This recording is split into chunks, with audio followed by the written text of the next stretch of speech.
हाँ, सुप्रभात विद्यार्थी मित्रों। आज आपके पाठ में स्पर्श भाग 1 में जो रहीम के दोहे चैप्टर का जो जो दोहे बाकी हैं उसका मैं भावार्थ आपको समझा रहा हूँ, आप ध्यान से सुनना।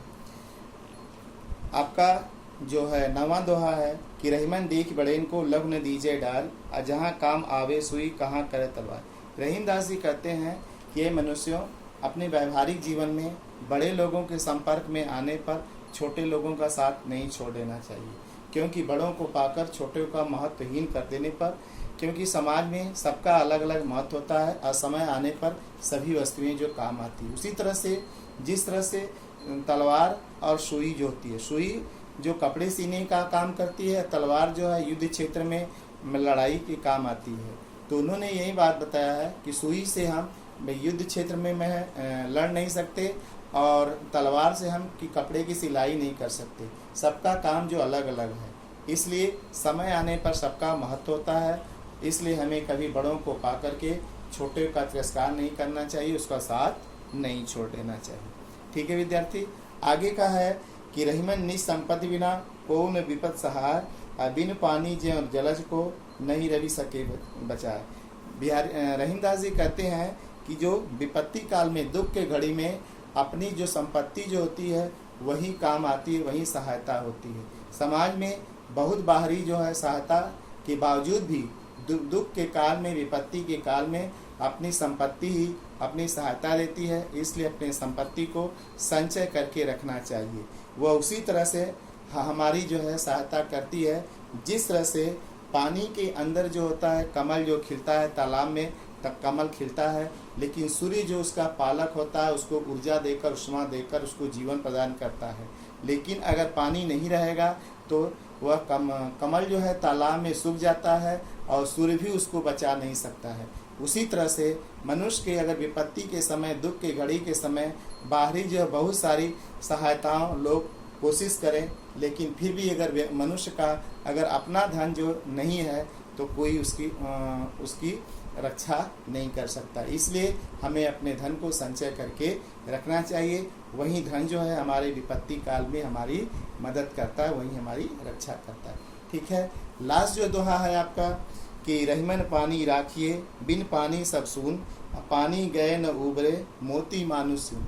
यहाँ पर विद्यार्थी मित्रों पानी जो है यहाँ पर अलग अलग, पहला जो पानी दिया है रहीमन पानी राखिए, यहाँ पर है रहीम दास जी ने बताया है पानी जो होता है मनुष्य के लिए समाज में उसकी मर्यादा होती है, उसकी इज्जत होती है। अगर मनुष्य को समाज में अगर उसका इज्जत उतर जाता है, अगर मर्यादाहीन हो जाता है, तो ऐसे मनुष्य का जीवन जो है मतलब धिक्कार है। समाज में उसकी कोई वैल्यू नहीं रह सकती है, उसका जीना बेकार हो जाता है, वह सम्मान के साथ नहीं जी सकता है। और दूसरा जो बताया है कि मोती के लिए जो है, मोती के लिए पानी जो होता है उसका चमक जो होती है, यानी जो उसकी पालिश किया जाता है, अगर जब मोती की पालिश जब उतर जाती है तो वह मोती की कोई कीमत नहीं रह जाती है, नहीं वो बेकार हो जाती है। तीसरा जो है चून है, चून माने होता है पान के साथ जो मिलाकर खाने वाला चूना, और चून का यहाँ पर अर्थ जो दिया गया है, चून माने होता है आटा। जैसे आटा में पानी मिलाने पर ही वह खाने योग्य कोई हम पदार्थ यानी कोई वस्तु उससे बना सकते हैं। इसलिए पानी का होना बहुत जरूरी है।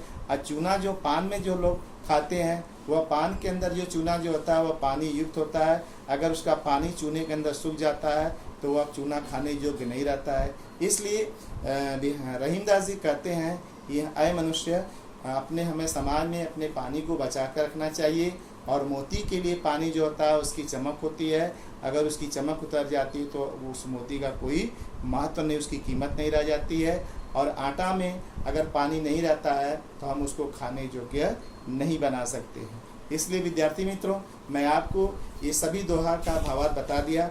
अब मैं आपको रहीम दास का मैं जीवन परिचय सुना रहा। रहीम दास जी का जन्म जो है लाहौर के, जो इस समय पाकिस्तान में जो है और इनका जन्म जो है 1526 में हुआ था। रहीम दास जी का पूरा नाम जो था अब्दुल रहीम खान खाना था। इन्होंने कई भाषाओं को उनको जानकारी थी, जिनमें अरबी, फारसी, संस्कृत और हिंदी के अच्छे जानकार थे। इन्होंने नीतिपरक उक्तियों पर संस्कृत कवियों की स्पष्ट छाप इनके अंदर दिखाई देती है। नीतिपरक माने व्यक्ति की समाज में व्यावहारिक जीवन जीने के लिए कहाँ किस नीति नियमों की जरूरत पड़ता है, इसलिए उस पर उन्होंने अपने दोहे को स्पष्ट रूप से किया था। रहीमदास जी जो है मध्ययुगीन कवियों में एक दरबारी संस्कृति के रूप में यह माने जाते हैं। रहीमदास जो है वह अकबर के दरबार के एक नवरत्नों में से एक मुख्य जो है यह माने गए हैं।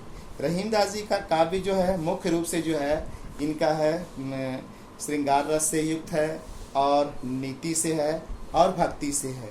इनकी जो बहुत जो है लोकप्रिय जो है रहीमदास जी बहुत लोकप्रिय कवि हैं और इनके दोहे जो होते हैं लोगों को समाज में सर्वसाधारण को याद हो जाते हैं आसानी से, और इन्हों को इसलिए याद हो जाते हैं कि लोग व्यावहारिक जीवन में एक उदाहरण देने के लिए लोग एक दूसरे को किसी चीज़ का उदाहरण देना होता है तो इनके दोहे के द्वारा ही वे देते रहते हैं।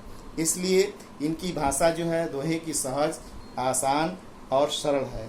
रहीमदास जी की जो भाषा जो है अवधी ब्रज दोनों भाषाओं पर इनका समान अधिकार है और अपने काव्य में यह बहुत क्या है प्रभावपूर्ण भाषा का इन्होंने उपयोग किया है। रहीमदास जी की जो रचनाएं जो है रहीम सतसई, श्रृंगार सतसई, मदनाष्टक, रहीम रास पंचाध्यायी, रहीम रत्नावली, बरवै, भाषिक, भेदवर्ण, ये सभी जो कृतियां जो है रहीम के जो है ग्रंथावली में ही क्या है समाहित की गई है।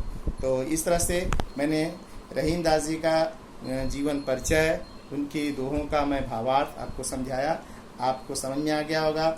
और अधिक जानकारी लेने के लिए आप NCERT की जो है दीक्षा वेब पर आप जाइए, आपको बहुत सारी चीज़ें उस पर मिलेंगी। धन्यवाद।